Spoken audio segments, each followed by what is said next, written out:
जैसे जैसे अम्बेडकरवादियों की संख्या बढ़ी है वैसे वैसे दलित राइट्स घटे हैं। नेता बन के नाच करने से सब कुछ नहीं मिलता है। मान लीजिए कि जो शशि थरूर हैं वो हमको अपने घर में डिनर के लिए क्यों इनवाइट करेंगे? मैंने उनका भी इंटरव्यू किया था। हाँ, क्यों इनवाइट करेंगे? उनको मालूम है, पता नहीं कब दारू पीते पीते या खाना खाते खाते लवंडा का नाच करने लगेगा। तुम ब्राह्मणवादी यूरेशिया से आए हो, सिंगापुर से आए हो। दलितों में एक बीमारी आ गई है, हम देने वाले होंगे, मांगने वाले नहीं। अपने कुछ है नहीं, अपने पास कुछ है नहीं। मान लिया कि डोकलाम में कोई प्रॉब्लम है, चाइना बॉर्डर पे है या पाकिस्तान के साथ जो डिस्प्यूट है और तमाम बांग्लादेश के साथ है, चाहे इंटरनेशनल रिलेशन बनाना है, इसके लिए जो एक्सपर्ट्स स्कॉलर सब कहाँ लाए, कौन देगा ये? राजीव गांधी तो आईटी क्रांति कर दिए, वो तमाम चीज़ें। तो जो दलित समाज, चूंकि ये हमेशा अपने सामने एक दुश्मन देखना चाहता है, इसका दुश्मन ढूंढता रहता है, ये भी मेरे दुश्मन, ये भी मेरे दुश्मन, ये भी मेरे दुश्मन। और जो मर्सिडीज से आया है वो तो हमारे समाज से किसी आदमी का मर्डर ही करके आया होगा। दलित समाज अपने पतन के मार्ग पर खुद चल रहा है और बोल देने पर, बता देने पर कि ये तुम गलत कर रहे हो, उल्टे आपको गाली देता है। कोई बात नहीं।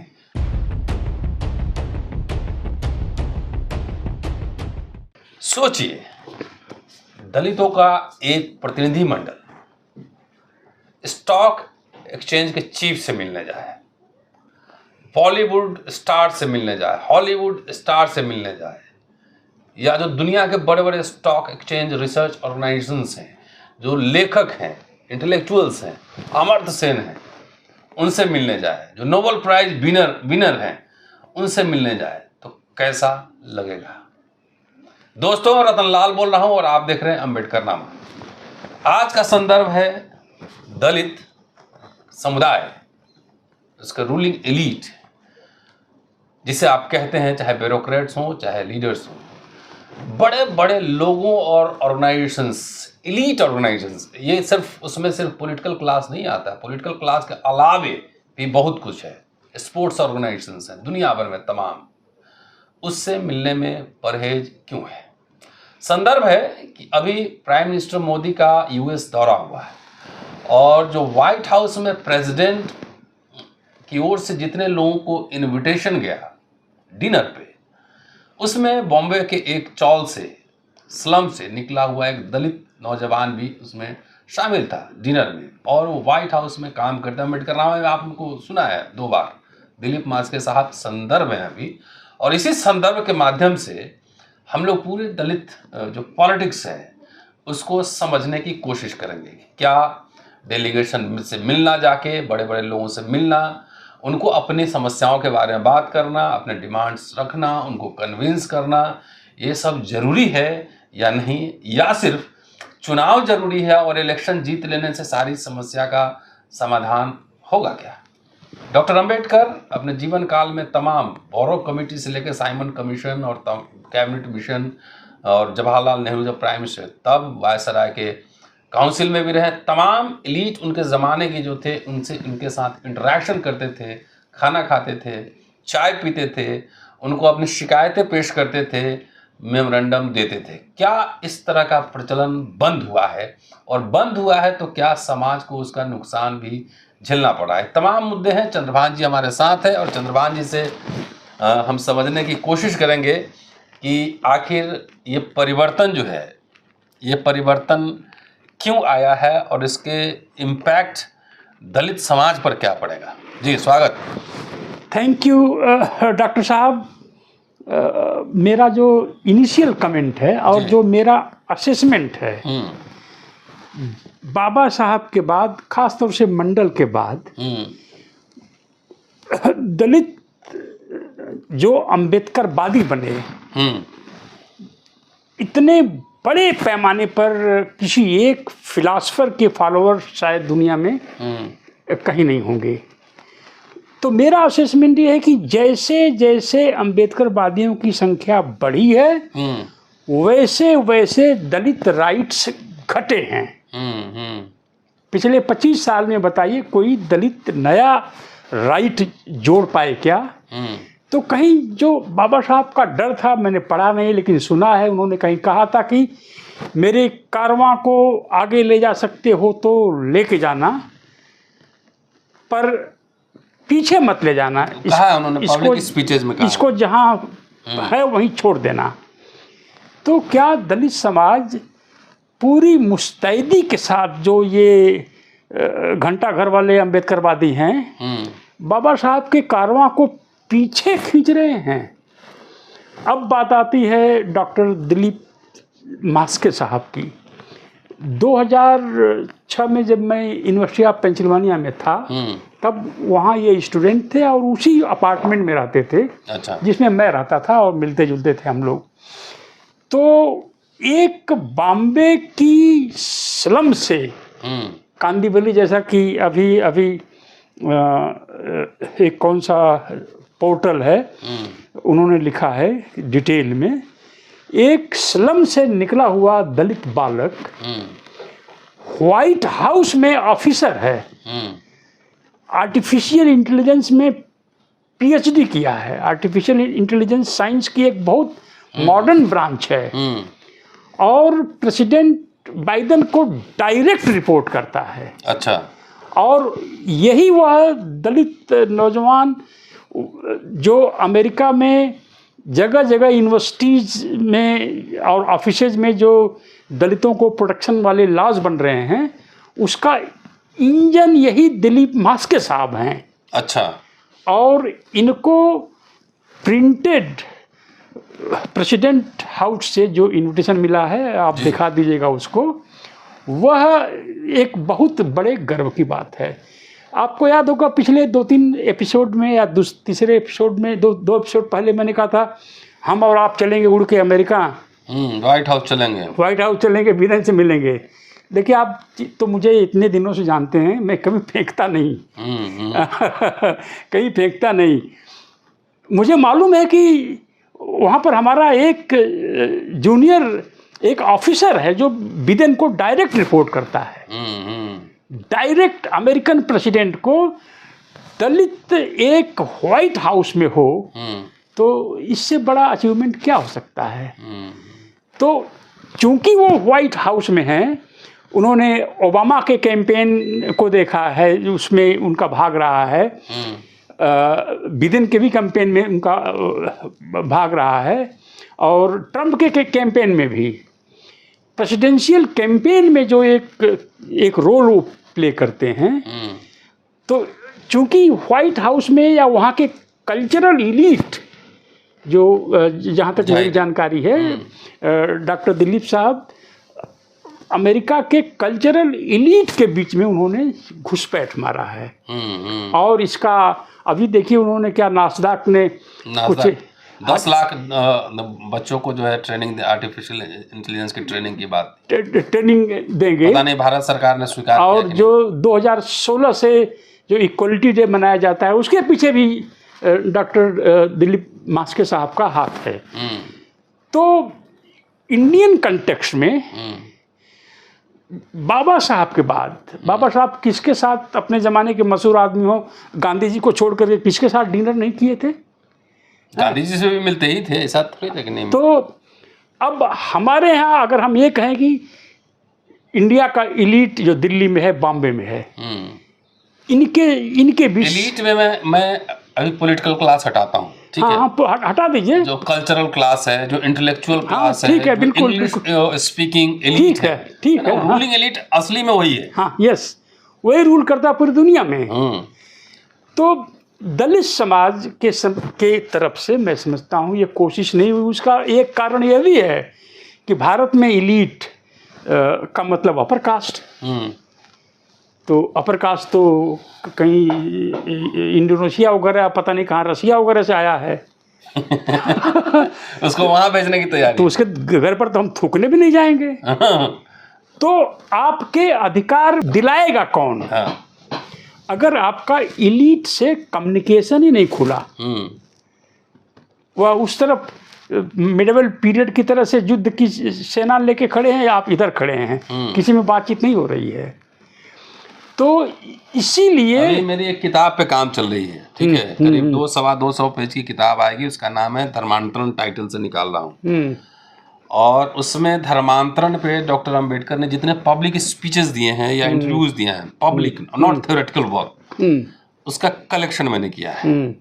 अब उसको पढ़ेंगे तो उन्होंने ब्राह्मणवाद पे जितना भयानक अटैक किया है, इतना भयानक, मतलब बगैर अपशब्द का इस्तेमाल करते हुए थ्योरेटिकल अटैक किया है। उन्होंने तो गीता को भी नहीं छोड़ा है, किसी को नहीं छोड़ा है, किसी को नहीं छोड़ा। लेकिन उसके बावजूद डॉक्टर अंबेडकर जो है वो सबसे कम्युनिकेट करते थे, बात करते थे। ये लड़ाई अलग है, कल्चरल लड़ाई है, सोशल लड़ाई है, लेकिन राइट्स के लिए चूंकि वही लोग पावर में, तो उससे बात करते थे। फॉर एग्जाम्पल, हमको भी लोग ब्राह्मण क्रिटिक समझता है छोटा मोटा, लेकिन हमारे टीचर तो ब्राह्मण ही रहे। अब क्या करें, अब जब दलित यहाँ प्रोफेसर बनेगा ही नहीं, इंटेलेक्चुअल बनेगा ही नहीं, तो जो रहेगा वही हमारा गुरु होगा ना, उसमें मेरा चॉइस नहीं है।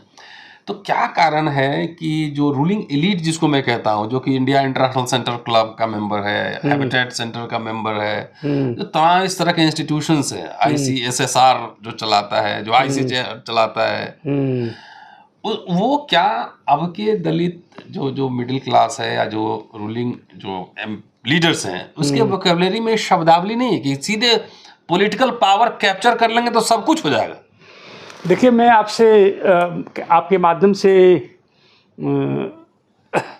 अपने आपके जो दर्शक हैं उनसे रिक्वेस्ट करूंगा, कभी माननीय कांशीराम शायद कभी कहा हो कि फला फला जाति के लोगों हमारी मीटिंग से उठ के चले जाएं, तो जो दलित जो ये हुक्मरान टाइप के हैं वो मुझे गाली लिख करके और चले जाएं, उठ जाएं। अभी मेरी बात आगे मत सुने, क्योंकि इस तरह के लोगों से, मतलब ये एपिसोड जो है हुक्मरान टाइप के जो लोग हैं वो गाली देके चले जाए, खाली मतलब जीत लेंगे इलेक्शन, उससे सब कुछ हो जाएगा, उसको आप कह रहे हैं कि ना सुने, हाँ छोड़ के चला जाए, हाँ गाली दे ले, उसका अधिकार है और उसका ऐसा संस्कार भी है। तो मैं ये कहना चाहूँगा डॉक्टर साहब कि अगर इलीट से आपका कम्युनिकेशन बंद है तो ये राइट्स आपके प्रोटेक्ट कौन करेंगे? राइट्स तो उन्हीं के पास है। हाँ, तो दो वही डिसाइड करते हैं। दो एग्जाम्पल देना चाहूँगा।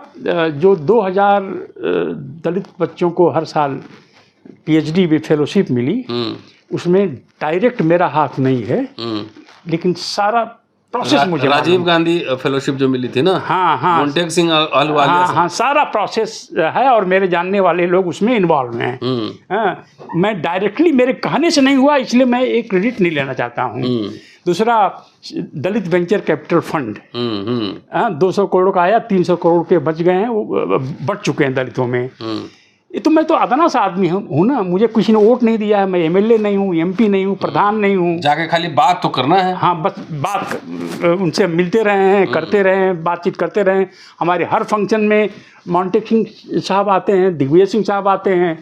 दिग्विजय सिंह साहब से कोई चुनाव लड़ करके या कोई लाठी चला करके, तो आर्गुमेंट से बात है, आप कन्विंस कीजिए। हाँ, तो अब उनको हमने कन्विंस कर दिया कि साहब, अमेरिका में ब्लैक लोगों को के ऊपर बगैर डॉलर खर्च किए, मात्र उनका माल खरीद करके अमेरिकी गवर्नमेंट ने और प्राइवेट सेक्टर ने ब्लैक्स को तमाम अरबपति बनाया है। ऐसा इंडिया में हो सकता है? इसके लिए दलितों पर कोई एक्स्ट्रा रुपया नहीं खर्च करना है। जो सरकारी खरीद है उसमें से दलितों से भी खरीदना है। तो दलित समाज जो हमारा भड़क गया कि ये दलितों को बनियाबाद में लपेटना चाहते हैं, सीधे राजा सबको जो है एकदम सम्राट अशोक बनना था पूरा। यस, तो दलित समाज भड़क गया। आप तो लोग गाली ओपनली देते हैं। मैं 2 एग्जाम्पल देता हूँ कितनी तकलीफ मुझे होती है देख करके। प्राइवेट इंजीनियरिंग कॉलेजेस और मेडिकल कॉलेजेस कांग्रेस के समय ही खुल गए। फिर शुरू में कुछ जगह शुरू हुआ, 0 बैलेंस पर एडमिशन हो जाता था। और एक खास तौर से जो स्कूल चलाते थे, intermediate, high school, degree college, ये दौड़ करके दलितों को पहले भर्ती करते थे, क्योंकि उनको मालूम था कि इनकी पूरी फी सरकार से आ जाएगी।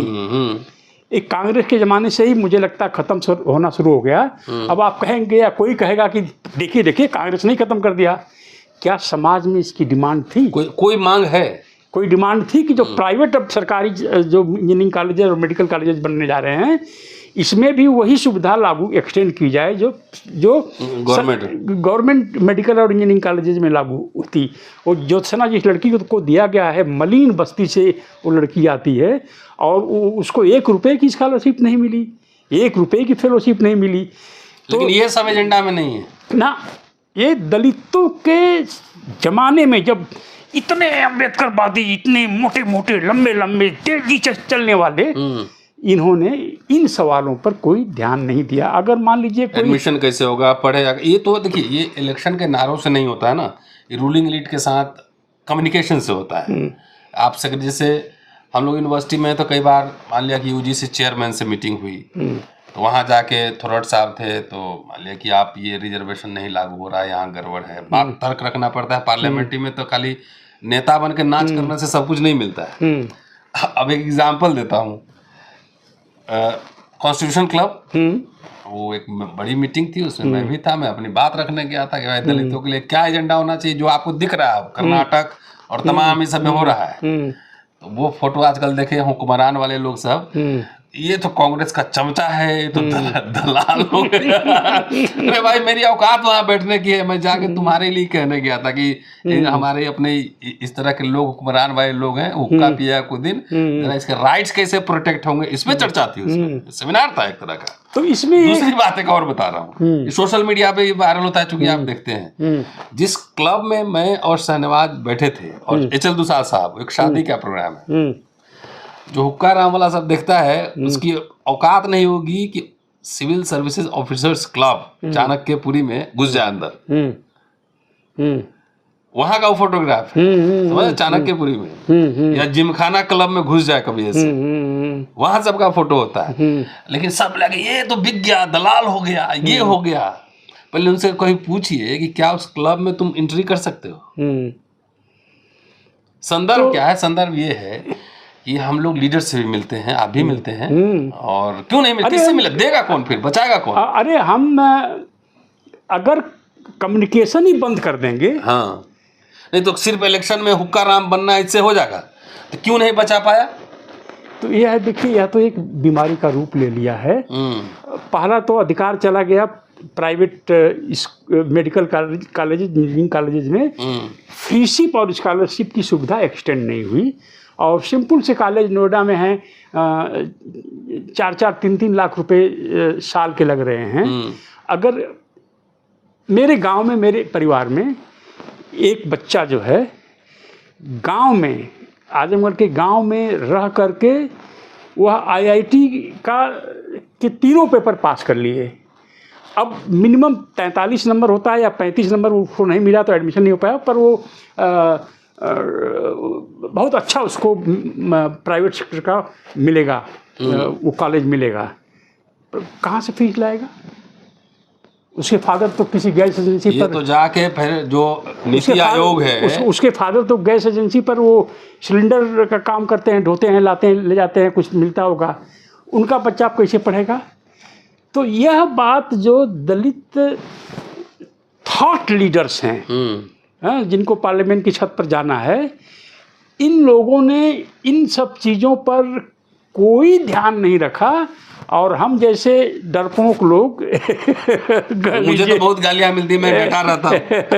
तो ऐसा समाज में हम पैदा हुए हैं जहाँ गाली देने वाले बड़ी संख्या में हैं। नहीं, सुनते भी बहुत संख्या में। हाँ, सुनते हैं, जी हाँ।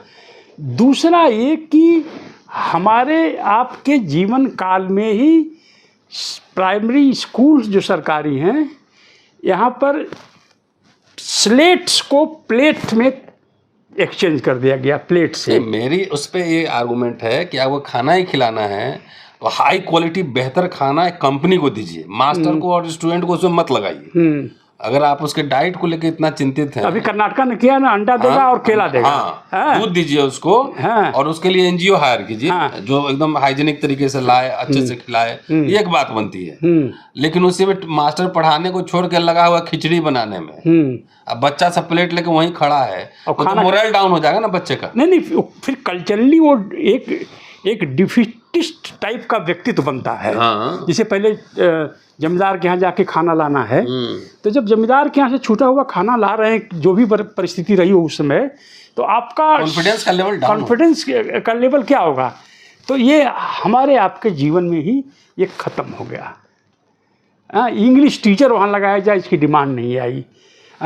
ये जो है डिस्टेंस एजुकेशन से वहाँ पर मैथमेटिक्स की पढ़ाई हो, कोई डिमांड नहीं है। हाँ, कोई डिमांड नहीं है।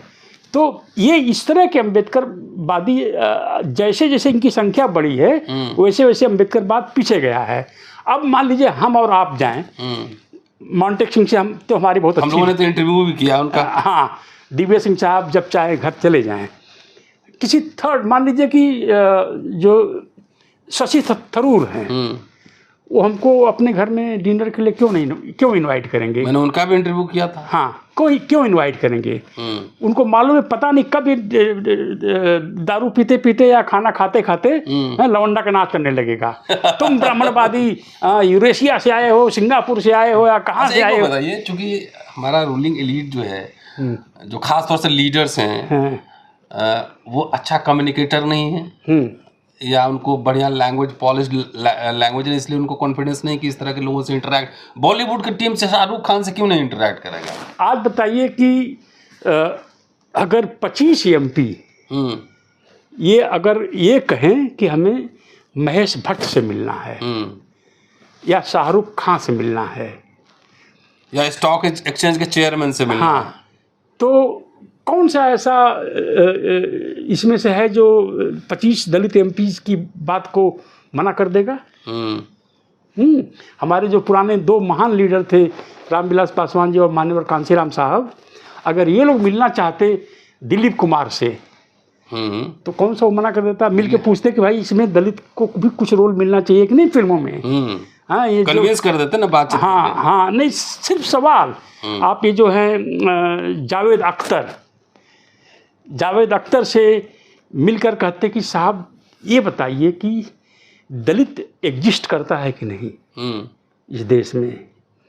हाँ, दलित तो हैं, संविधान मानता है इसको, एक दलित ने संविधान लिखा है। तो फिल्मों में आपको काले कलूटे दलित नहीं मिल जाते हैं जिनको थूकने का रोल दे दीजिए, छेड़खानी करने का रोल दे दीजिए, उनको दारूबाज का रोल दे दीजिए, हो सकता है उसी में से कोई स्टार बन जाए। पर किसी ने इस तरह की पहल क्यों नहीं की? इसलिए कि एक जो बीमारी हम बताते रहते हैं आपको कि हमारे दलितों में एक बीमारी आ गई है, हम देने वाले होंगे, मांगने वाले नहीं।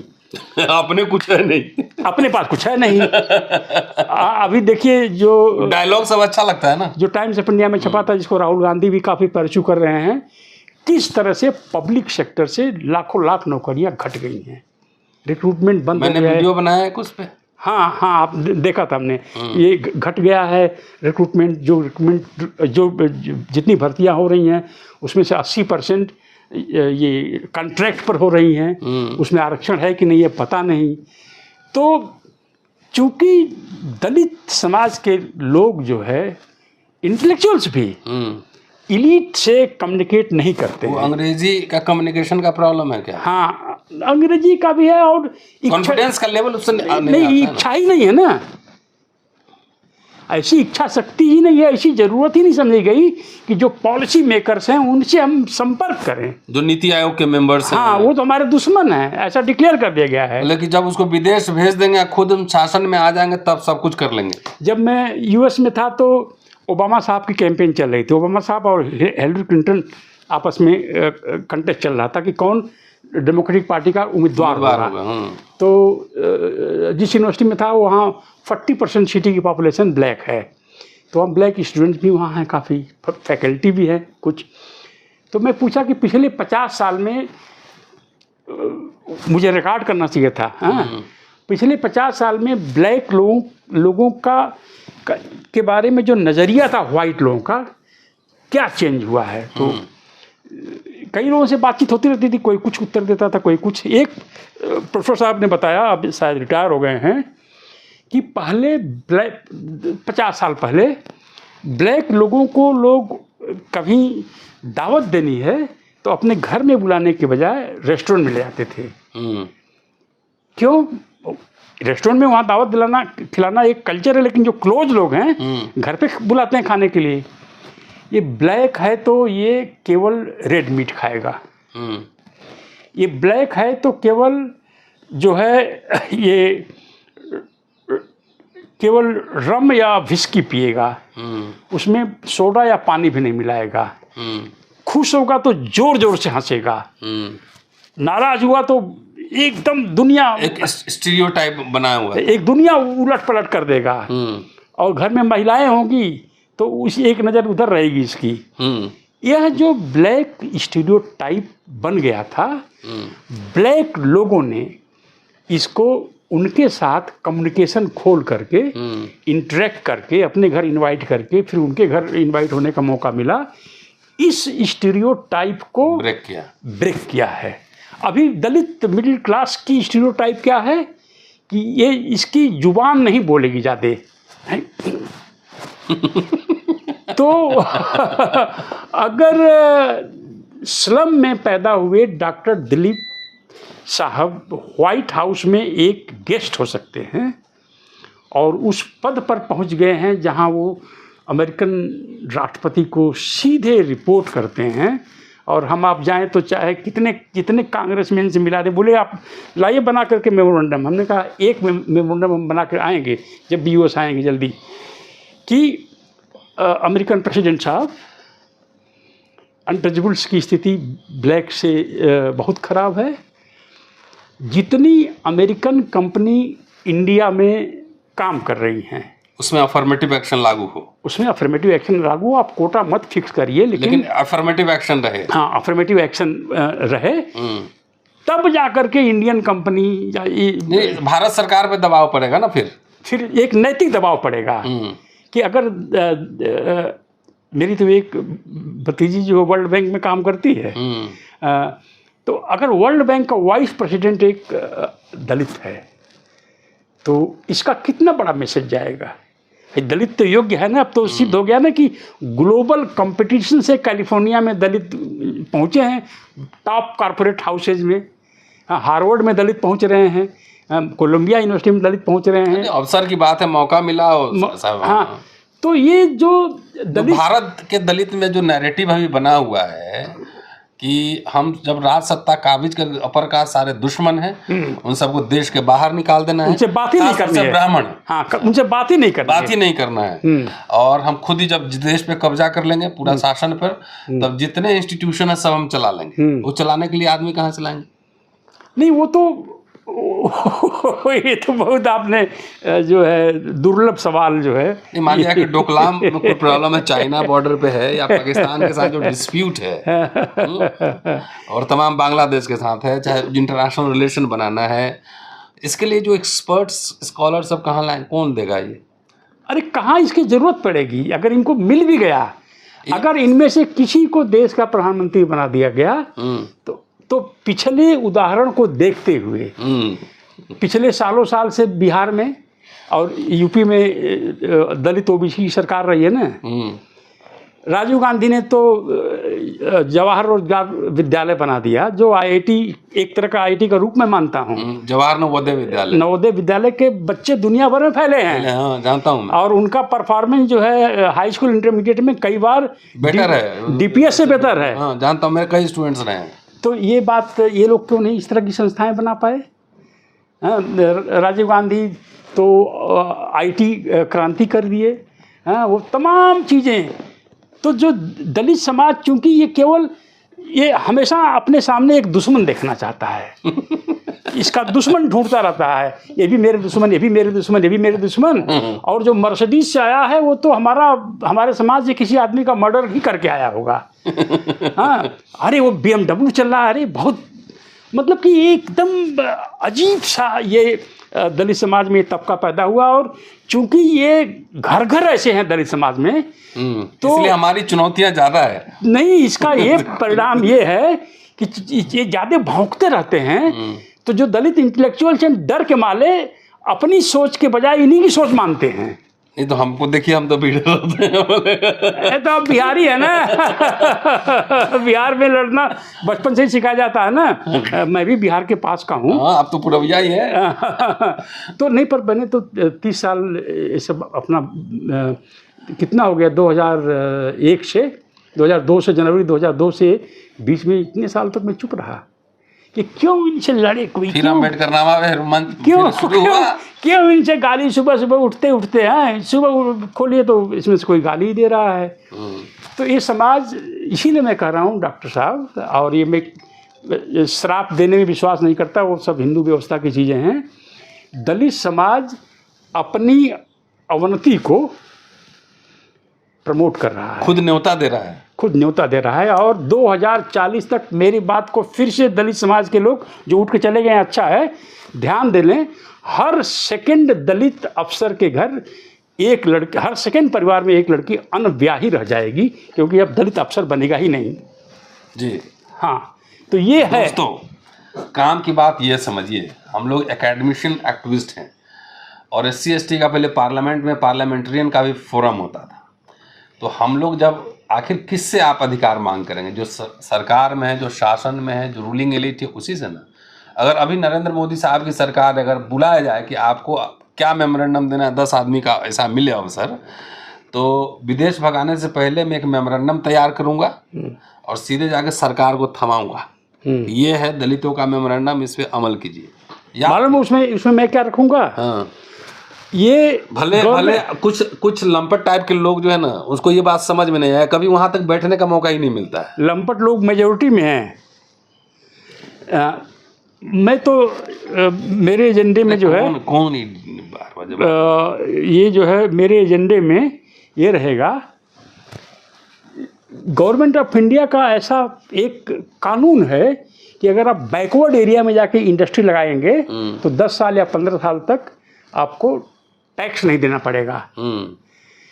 तो दलित समाज जिसके व्यापार करने पर बंधन लगा है हिंदू धर्मशास्त्र में, अगर वह आज बिजनेस शुरू कर रहा है तो उसको 1% इंटरेस्ट पर लोन मिलना चाहिए, और जब तक उसका 20 करोड़ से ऊपर टर्नओवर ना आए तब तक उसको टैक्स फ्री रखना है। यह रिपब्लिक बाबा साहब के हाथों से और नेहरू के 2 लोगों के हाथों से गढ़ा गया है रिपब्लिक।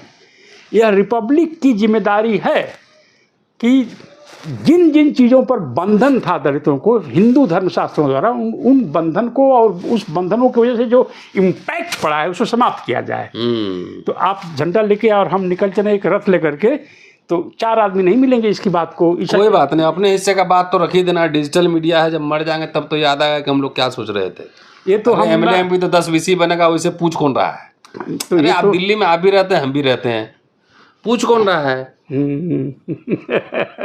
दिन भर कॉन्स्टिट्यूशन क्लब में मेरे यहाँ कभी भी फोन आते थे, मैं फला हूँ और यहाँ MP हूँ, तो मैंने कहा कि मैं क्या करूँ फिर? अरे आप MP हैं तो मैं क्या करूँ? तो आ जाइए आप। मैं क्यों आ जाऊँ भाई, मुझे मिलना होगा तो मैं आपके पास टाइम लेके आऊँगा, आपको मिलना तो आप मेरे यहाँ आइए।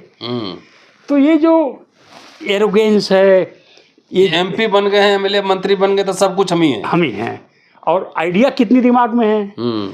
तो इसलिए दलित समाज अपने पतन के मार्ग पर खुद चल रहा है, और बोल देने पर, बता देने पर कि ये तुम गलत कर रहे हो, उल्टे आपको गाली देता है। कोई बात नहीं, चलिए बेसिक बात यह है कि रियल पावर जो है ना, वो किसी भी देश का, वहाँ का अपर मिडिल क्लास है ना, जो English speaking elite, ruling elite institution को वो कंट्रोल करता है। तब अगर किसी डिप्राइव्ड सेक्शन के लिए अगर अधिकार की बात करनी हो तो उसके साथ कम्युनिकेशन, संवाद जिसको कहते हैं, अंग्रेजी में नहीं तो हिंदी में संवाद कहते हैं, संवाद और विमर्श कायम किया जाता है, उनसे मिला जाता है, मेमोरेंडम दिया जाता है, उनको कन्विंस कर दीजिए तो वो अपने बॉसेस को भी कन्विंस करते हैं।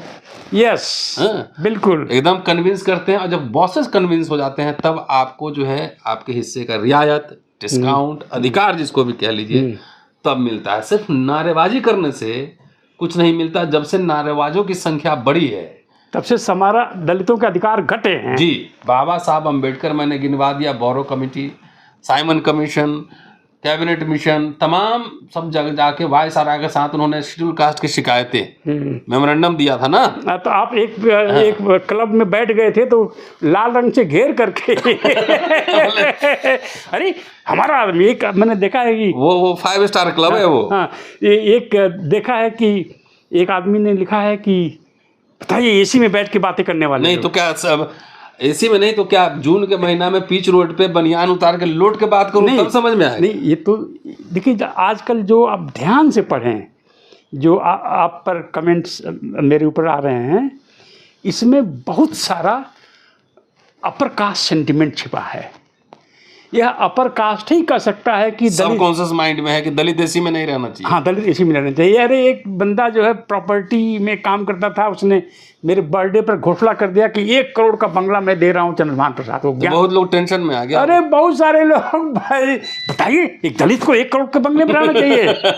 अरे बाबा साहब पे आके देखो ना, वो जो बंगला वैसे जिस मकान में मैं रहता हूँ उसकी कीमत का अंदाजा नहीं होगा, जो सरकारी आवास है और भी 4 दशक के लिए मिला हुआ है। 500 करोड़ होगा। हाँ, तो ये Delhi school of economics Stephen सबके बीच में है। अगर एक दलित कहे कि रतनलाल साहब चंद्रभान प्रसाद एसी में है, अरे ये तो अपर कास्ट का है ना, यह तो अपर कास्ट का अधिकार बनता है ना।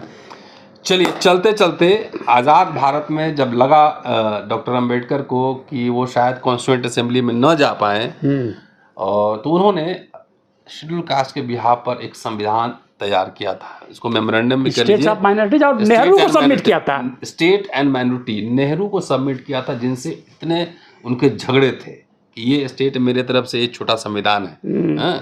तो जब तक ज्ञापन देना, घोषणा पत्र जारी करना, कम्युनिकेशन करना, संवाद करना नहीं आएगा, नारे लगाते जाएंगे, भीतर घुसते जाएंगे। शुक्रिया, देखते रहिए अम्बेडकर नामा। जल्दी मिलता हूँ अगले एपिसोड में। शुक्रिया, जय भीम। थैंक यू, जय भीम, जय भारत। दिलीप मास्के जिंदाबाद। और व्हाइट हाउस में और ऊंचा चलते जाए। Thank you.